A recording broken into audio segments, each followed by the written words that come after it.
Well, we came out with a great, intention, in terms of how we were going to play stylistically. We were obviously five guards out there for all intents and purposes.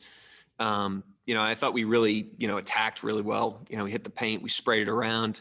We obviously made shots. The point total is not sustainable, obviously. But we really shared it, and I thought we played the right way. And as for the third quarter, I thought we made a couple in the first half that, probably aren't sustainable. And then we missed some in the third, and obviously didn't have the same pop. And I give them a lot of credit because we kind of punched them in the first half, and they came out of halftime with great resolve, and really fired it up, and, obviously took a lead. And so it was a great example of a 48-minute game. It was a roller coaster emotionally, but I give our guys credit. We kind of gritted our teeth in the fourth and hung in there. Joe Masato, the Oklahoman. Mark, Shea had 13 there in the fourth. What did you see from him as he sort of led you guys on offense down the stretch? Yeah, he was outstanding, obviously. He was outstanding the whole game. I thought he was as good from the jump in terms of getting us into the rhythm and flow that you were able to see in the first half. A lot of that was just him helping the offense function. And I think, what great players have is they can do both, right? They can help the offense function, and they can also, make plays on their own when necessary. And I thought, for a guy that's trying to learn how to be a great player consistently, he had a great balance of that tonight. Nick Gallo, Thunder Broadcasting. Mark, speaking of Shea, did he ask for that assignment on Reed there over the last couple possessions? And what'd you think of the way that he attacked that matchup? He didn't ask for it. We were switching, and he ended up on him because he was on the ball quite a bit. And then we switched on the last possession as well. So some of that was just by chance. But, I thought collectively we did a good job defensively. Obviously, we had basically five guards out there for the majority of the night. And, that requires team defense, and you got to fly around, and you got to, do the job on the glass and with your help. And I thought, we had some critical possessions there, obviously down the stretch. He's talked about wanting to be, a plus defender, a really, really good defender. What are the strides that you see him taking on that end of the floor? Well, it starts with that right there, is the desire. That's a huge part of defense, because defense is a sacrificial act. It doesn't get a lot of, clout or status. And so you really have to care about competing and winning in order to defend. And, I think that's a testament to his competitiveness. And, I give him a lot of credit. Obviously he took the game over a little bit offensively tonight, but the thing that is so impressive about him is he's so ambitious, and he wants to be great, and he wants to know what it takes to be great, and he wants to do it. And, he walks the walk with his work ethic and his humility. And I think that's just another example of that. Luke Slavaw, Fox 23. Mark, you guys have been really good in close games this year, and you played back-to-back really close games with Minnesota. Tonight, you had Shea and Lou in there. How do they help the team composure in crunch time? Well, they've been in a lot of those situations for young players. Lou certainly last year, defensively, he's always right in the fight in those close games. And Shea has been in a lot of close games, and he's learning how to close those games on the ball and as a primary creator.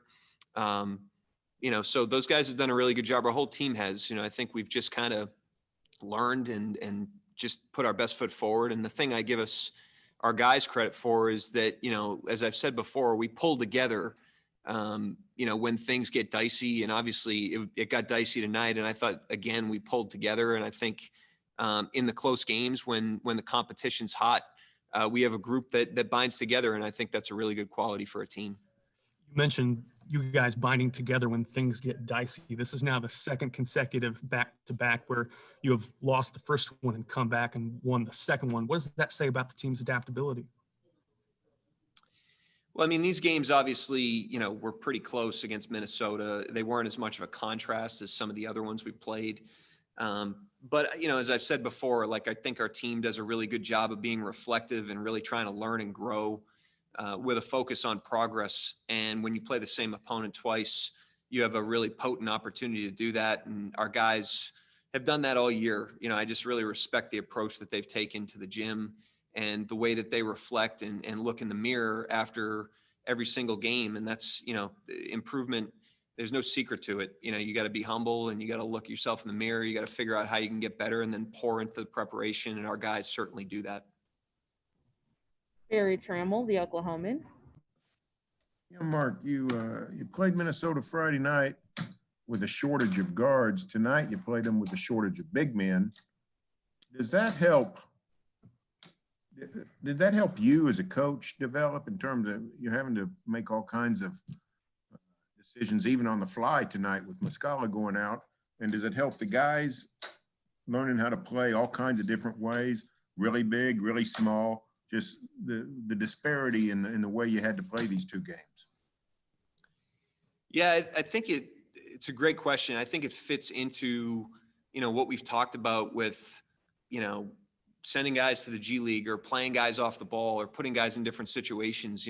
Development, as we have learned about it, is not, being in a neat little box and always being perfect. It's in a lot of ways, it's about kind of thrusting yourself into the fray and having to problem solve on the fly and having to adapt, and having to see a lot of different situations and be very agile mentally.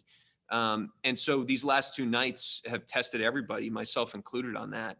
And that's a good thing. Like last night, I thought we problem solved well and we played a style of play that had us in the game down the stretch. And I thought we did the same thing tonight, with, the 4 or 5 guard lineups. So, we lean into those circumstances. We never want to be missing players, but we're always going to lean into whatever the circumstances are, try to learn from it and try to broaden, our capabilities as a team. Christine Butterfield, the franchise. Yeah, Mark. So I saw that SGA made 9 straight points in the clutch tonight. And then you had to lean on Hamidou Diallo previously to be able to try to, get it going down the stretch and be able to win that game. And unfortunately, that came out in the loss. But I just wanted you to kind of speak on how well SGA does do well in the stretch. And because you need to lean on him if there are situations where he's not in the game, do you think that Hamidou Diallo can step up in the future?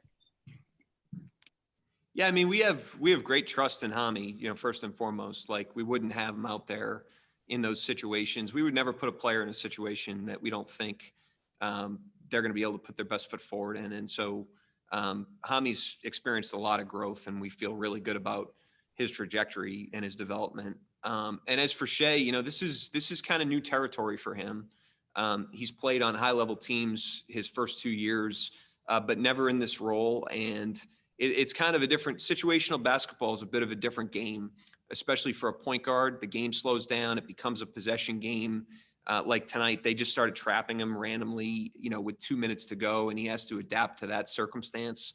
And so you got to kind of see those pictures and you got to experience it. And, Shea's ability to succeed to this point in those situations is kind of a microcosm of what I talked about with the team, which is, we're all about progressing and learning and growing.